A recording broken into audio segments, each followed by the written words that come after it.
Hello YouTube world, welcome to my channel. Tonight we're gonna share to you how to make focaccia or crust pastry. You can use also a puff pastry if you want. And then tomatoes, we have tomatoes here. Onions we need. And this is oregano. And this is capers and olives together. We need also olive oil and cheese of your choice. Let's get started. We have to put the tomato first. You just need to spread it out on the pastry. And then you have to put our onion. It's on your own preference of how much you're gonna put it. Okay. So at this point, I'm gonna put it all because we love onions. Yeah, like this.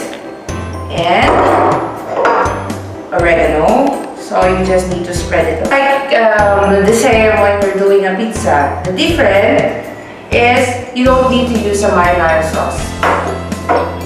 And we have to put our olives and capers. And we have to put our olive oil. So just be careful.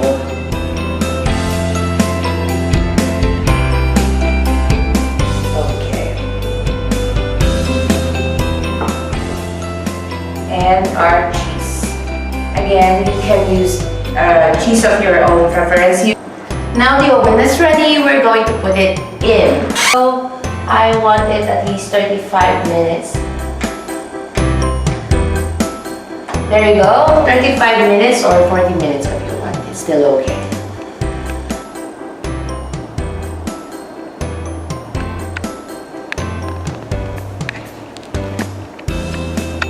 So we're going to taste it now. We don't need this and just need to bite it. It's so good, it's a mess. Oops! Good, you should try this one. This is it. So thank you for watching and happy good vibes to everyone.